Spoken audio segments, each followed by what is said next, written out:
NASCAR on NBC continues from Homestead, Florida with the Autotrader.com post-race show.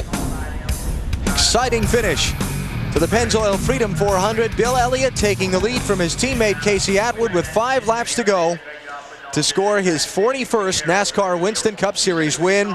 Labor Day weekend 1994 was the last time Bill went to victory lane. It was in the Southern 500 at Darlington, driving for Junior Johnson in that 11 car.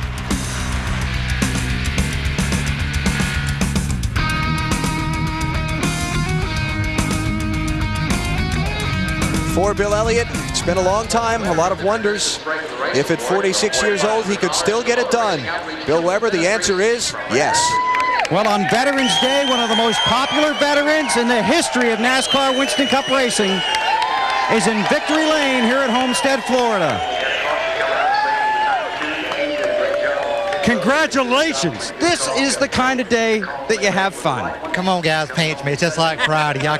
You know, these guys work hard, and we struggle kind of off and on all day long. And, you know, they never give up on me. We decided to put 2 tires on, and that really brought my car alive because I was really tight with 4 tires. And I got to Casey, and I didn't think I was ever going to pass him.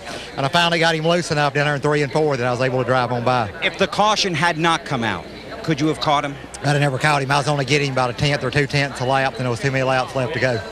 Bill, last week you told us that when you get to a certain age, some of the weekends aren't as much fun anymore. There were a lot of people that maybe wondered if you would get back to victory lane. Did you ever doubt it? Well, with Ray and these guys behind me, no, because I'm telling you, I've come down here 2 years, the past 2 years, and I was probably the worst car here, and these guys stood behind me through thick and thin. And I'm going to tell you, Mike Ford and all these boys, Mike, Derek, Kenny, all the boys have done just a hell of a job because, I mean, they're the ones that put the car under me to make this thing work all day long. How about your car owner? I got to put a couple of credits in for Ray, too. You know, he believed in me for doing this deal, and I think a lot of people thought he was crazy for picking me, but, you know, it's turned out to be a great relationship. Ray's been great to me, and, you know, I can't say enough about, you know, Dodge and all the folks that's really helped us out, Valvoline, Steel, Coca-Cola, and all the fine people that put this car on the racetrack each and every week. You know, I feel like a sponsor guy here, but, you know, that's a part of what we do. You know, UAW's been a great part of this deal, and, you know, we just got to keep working. We got to get better. You know, we were great here today, and that's what it's all about. How about your fans, Bill, that have stood with you for so long?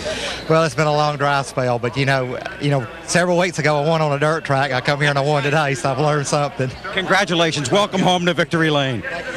At home in victory lane here in Homestead, and Casey Atwood, his teammate, is in here somewhere. Casey. And we'll see if we can find him, but it's a little crazy right here. Alan? Good luck in that crowd, Bill. Thanks. The bell's ringing in the Dawsonville Pool Hall. Right, that's the celebration when Bill Elliott wins a race.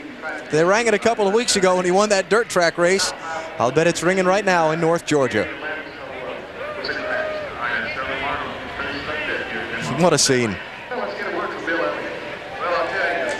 Story of this race today was back at lap number 111. When Ward Burton left his pit stall, he bounced off Casey Atwood and hit 3 members of Ricky Rudd's team as well as a NASCAR official. The 2 members who were most seriously injured, Bobby Burrell and John Bryan, taken to local hospitals. There's another view. Burrell awake, listed in serious condition with a head injury. John Bryan, last report, a left knee injury and concussion for him. And that's where the damage came from, on the left door of Casey Atwood's car. And you can see just those 3 guys tumbling. Matt Yokens with Ward Burton. And Alan, the atmosphere back here at the 29 hauler is very quiet. And Ward, this is the worst nightmare for any driver to have an incident like that on pit road. Do you remember what happened? It happened so fast. I was pulling out. I know there was one car on the outside of me. I don't know whether somebody came up really quick or what, but whatever. When I came out, we threw me back into the 28. Feel horrible about it. I know that it's very difficult for you to focus. How do you focus when something like that happens? Pretty difficult. Kept asking Tommy. Said he got it doing. Headed to the hospital in a few minutes. Ward Burton very emotional after what took place earlier today. Marty?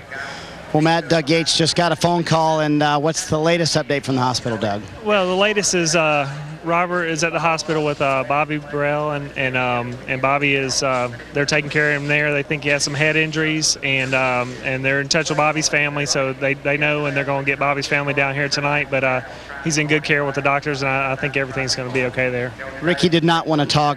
Maybe tell us why, and then also tell us how you guys refocused after that. Well, also John Bryan was hurt too, and he has some leg injuries, and he's at a different hospital. But Ricky, you know, obviously he's pretty shaken up, and I'm sure Ward is too. It's just, it's just pit road's tight, and these guys, I commend them because every time they go out there, they put their, you know, self in the line of battle, and just an accident. But the guys on the 88 crew, some of the guys came down and helped, and some of the guys on the 31 car came down and helped, and that's the spirit of NASCAR. Everybody pitched in and got through the end of the race. So. All right, Doug Yates, the head engine builder, and obviously his father owns the race team. Ricky finished 21st today, but at this point that really doesn't seem to matter. Bill? Thanks, Marty. With Casey Atwood, a third-place finish after a spectacular day on the track. Yeah, it was a great day. You know, was up front all day. Decided to take two there, about 30-something laps to go, and it was going to work. You know, that caution came out, and we were getting really loose. I just couldn't hold them off. But congratulations to Bill. I know this is an awesome feeling for him and awesome feeling for Ray. You know, I was just trying to bring it home 1-2, but I was just getting too loose to hold them off. And you've been in the rumor mill about what you might be doing next year. Obviously, you showed a lot of talent today. Well, I hope so. I mean, I like to think I can do all right out there, but I'm not worried about it. I mean, I think I'll be driving for Evernham Motorsports next year, regardless of what car it is, so we'll be looking forward to it. Casey, tell me about your view of the incident on pit road. I don't know. I mean, it's awful tight when you're coming off, and you get 3 wide sometimes, and, you know, I was just coming out on the inside, and I guess Ward was coming out right when I was going by, and we hit. But luckily, it hit our car right in the door. It hurt us a little bit, made us tight behind the cars, and I don't know if hopefully it didn't hurt his too bad. You know about the guys that were hurt down there? I seen an ambulance down there, but I don't know anything about it. Okay, well, we'll give you an update on that here in a minute. Congratulations on a great run. Thank you. All right, Bill, thank you. Casey Atwood with a third-place run. You heard the emotion in Ward Burton's voice, getting consoled moments ago by his brother Jeff and others. Difficult day. Very difficult day. This is Ward Burton with Michael McSwain, Ricky Rudd's crew chief. And Doug Yates, and I, you know, would hate to venture what he's doing, but I'm assuming talking over the incident with him, and he said he was headed to the hospital, maybe finding out where the guys are so he can go visit them. Tough day for Jeff Gordon, Dave. Well, and Jeff didn't have the kind of day that he wanted to have, and you told us this wasn't over. I guess today was a perfect example, wasn't it? Yeah, you know, I tell you what, we had a great car. We were marching our way to the front, and you know, I got into a guy on pit road and just messed the left front fender up a little bit. And I'll tell you, just like at Charlotte earlier in May, it just ruined our day. I mean, put us back in the back, we fixed the fender, and the car just never was the same. And it's a shame, you know, because man, we really had something for him, you know, especially on the long runs. This race turned out pretty crazy. I mean, Stewart was you know, dominating that one part of the race, and I really thought it was his to win, you know, to lose, and then the Dodges, you know, got their act back together. They, you know, they stayed up front all day. They had good track position. I really want to congratulate Ray Evernham, Bill Elliott, and that whole team. You know, I think the world of Ray, and it's great to see him get into victory lane with that thing. All right, and those fireworks going off in the background, those are the kind that Jeff hopes he hears maybe next week if he can clinch in Atlanta. He does not want this to go down to New Hampshire in the final race. 305 for Jeff Gordon, and the numbers will change for Atlanta next week. It'll be 185 or better for Gordon to clinch it next week, so odds are pretty good if he doesn't get knocked out in the opening laps. See Sterling Marlin taking fourth away from Dale Jarrett with 2 races to go.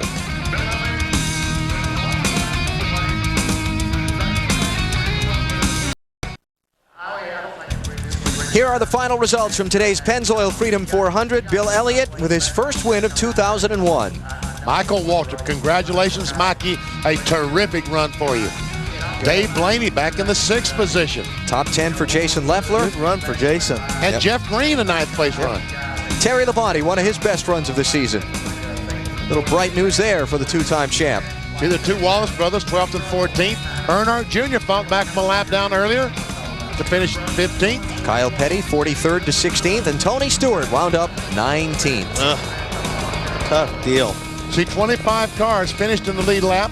Jimmy Johnson, the last car, and Mike Wallace leads the group of cars one lap down. There's Gordon, we just talked to, 28th, a lap down, while Rudd was 21st.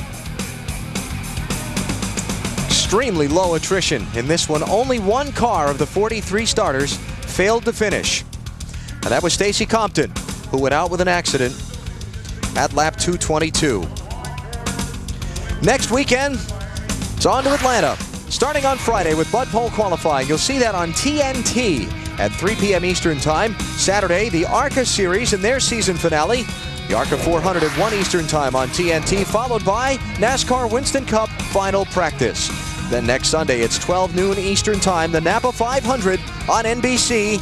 Maybe then Jeff Gordon will hoist the Champions Trophy. Then again, maybe not. Gravity Games are coming up next here on NBC. All the extreme action you can handle. From Providence, Rhode Island, coming up next here on NBC. Beautiful 80-degree day here in South Florida. Some exciting action on the track. And an extremely popular veteran breaking a very long dry spell and getting his 41st NASCAR Winston Cup Series win. Bill Elliott started the day in the #1 position on the pole while Jeff Gordon looked for the Champions Trophy. Gordon didn't get the big trophy today, but Elliott got his long-awaited win.